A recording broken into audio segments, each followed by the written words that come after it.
Masih Andrianto, NIM DBC 11804. Perkenalkan, nama saya Dimas Bagaskara, NIM DBC 118063.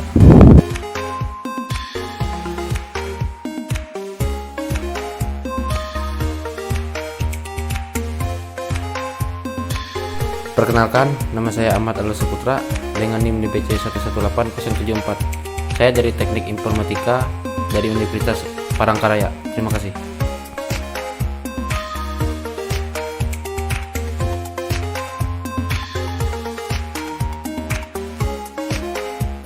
Halo, nama saya Muhammad Jailani.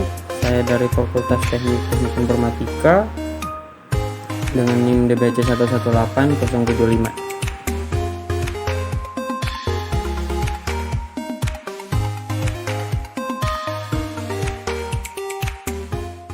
Perkenalkan, nama saya Ongki Saputra, NIM saya DBC 118083. Salam. Narkoba adalah singkatan dari narkotika, psikotropika, dan obat terlarang.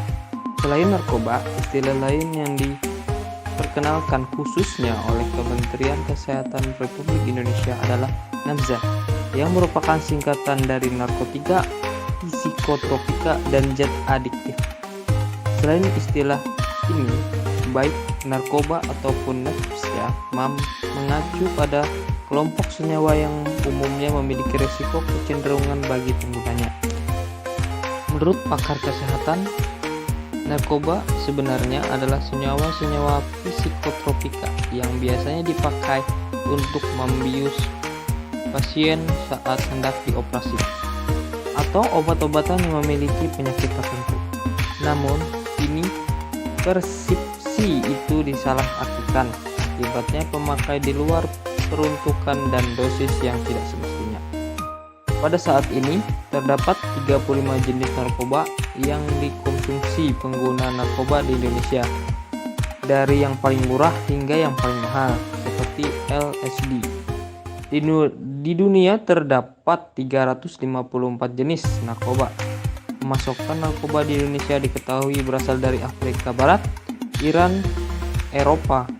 Yang paling aktif adalah pemasukan dari Indochina. Psikotropika adalah zat dan obat baik alamiah maupun sintetis, bukan narkotika, yang berkhasiat psikoaktif melalui pengaruh seleksi pada susunan syaraf pusat yang menyebabkan perubahan pada aktivitas mental dan perilaku. Dalam Undang-Undang Nomor 5 Tahun 1997, terdapat 4 golongan psikotropika menurut undang-undang tersebut. Tetapi setelah diundangkannya UUD Nomor 35 Tahun 2009 tentang narkotika, maka psikotropika digolongkan menjadi golongan 1 dan 2, dimasukkan ke dalam golongan narkotika.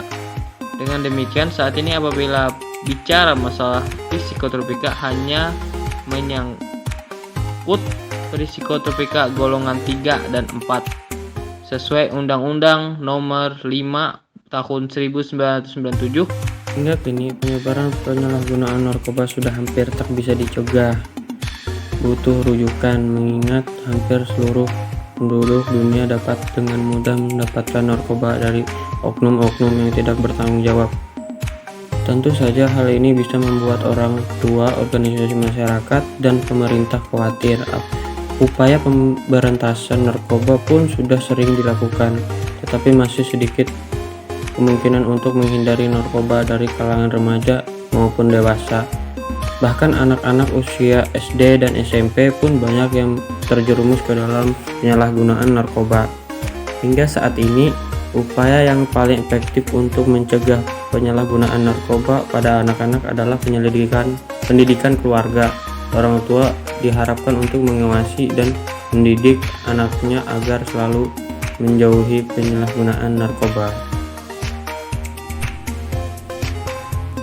Pemanfaatan bagian yang pertama adalah 1. Ganja. Tumbuhan ganja telah dikenal manusia sejak lama dan digunakan sebagai bahan pembuat kantung karena serat yang dihasilkannya kuat. Biji ganja juga digunakan sebagai sumber minyak. Namun karena ganja juga dikenal sebagai sumber narkotika dan kegunaan ini lebih bernilai ekonomi, orang lebih banyak menanam untuk hal ini dan ini banyak tempat disalahgunakan. Di sejumlah negara penanaman ganja sepenuhnya dilarang. Bagi penggunanya, daun ganja kering dibakar dan dihisap seperti rokok dan bisa juga dihisap dengan alat khusus bertabung yang disebut bong. Tanaman ini ditemukan hampir di setiap negara tropis. Bahkan beberapa negara beriklim dingin pun sudah mulai membudidayakannya dalam rumah kaca. Yang kedua ada morfin. Morfin adalah alkaloid analgesik yang sangat kuat dan merupakan agen aktif utama yang ditemukan pada opium. Morfin bekerja langsung pada sistem saraf pusat untuk menghasilkan sakit. Efek samping morfin antara lain adalah penurunan kesadaran, euforia, rasa kantuk, lesu, dan penglihatan kabur. Morfin juga mengurangi rasa lapar, merangsang batuk, dan menyebabkan konstipasi. Morfin menimbulkan ketergantungan tinggi dibandingkan zat-zat lainnya. Pasien morfin juga dilaporkan menderita insomnia dan mimpi buruk. Kata morfin berasal dari Morpheus, dewa mimpi dalam mitologi Yunani. Yang ketiga ada kokain. Kokain merupakan obat perangsang yang dapat mencapai jaringan otak dengan sangat cepat dan menyebabkan pengguna menjadi bereaksi berlebihan.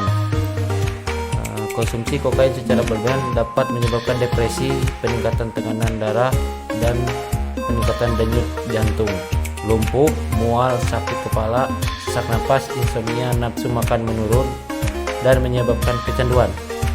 Saat ini kokain digunakan sebagai anestetik lokal, khususnya untuk pembedahan mata, hidung, dan tenggorokan. Efek vasokonstriktifnya juga membantu.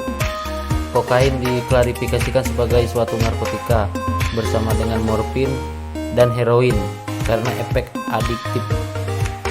Yang keempat yaitu sabu-sabu, berbentuk seperti bambu masak, yakni kristal kecil-kecil berwarna putih, tidak berbau, serta mudah larut di dalam air alkohol.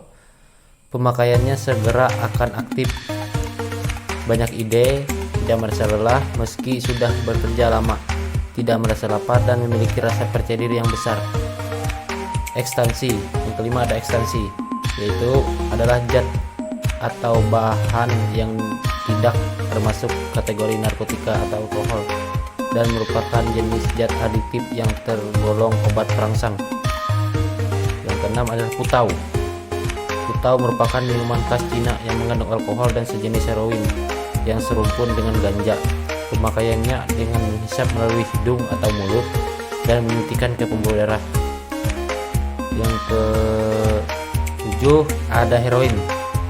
Tidak seperti morfin yang masih mempunyai nilai medis, heroin yang berasal dari candu setelah melalui proses kimia yang sangat cermat dan mempunyai kemampuan yang lebih jauh keras dari morfin.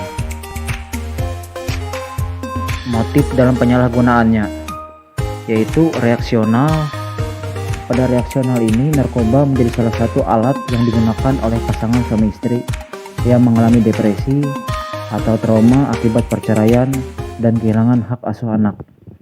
Selain itu, narkoba dijadikan sebagai alat untuk melupakan trauma akibat kekerasan dalam rumah tangga yang dilakukan oleh anggota keluarga ataupun pasangan intim. Jenis narkoba ini yang digunakan untuk memberi efek rekreasi ialah ganja dan ekstasi. Rasa senang dihasilkan oleh ganja, sedangkan rasa bersemangat dihasilkan oleh ekstasi.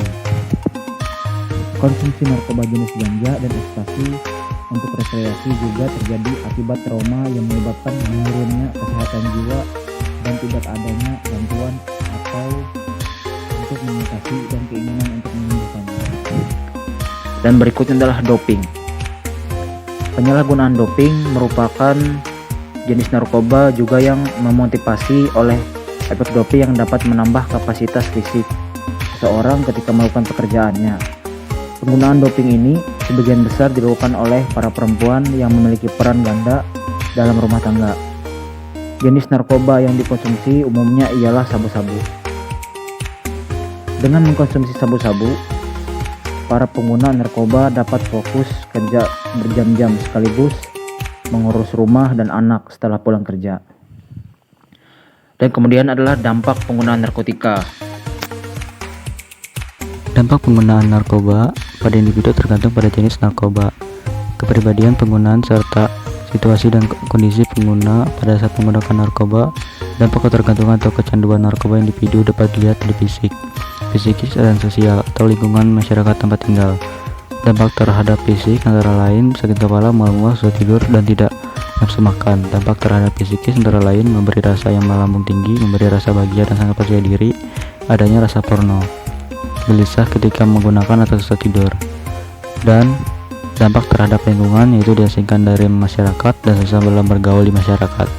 Dampak penyalahgunaan narkoba juga mempengaruhi prestasi sekolah, hubungan keluarga memburuk, mengakibatkan perkelahian dan tidak kekerasan, dan menyebabkan terjadinya kecelakaan lalu lintas. Penggunaan narkoba baik dalam taraf coba-coba maupun sudah pada ketergantungan merupakan manifestasi gangguan jiwa dalam bentuk penyimpangan perilaku dari norma yang berlaku.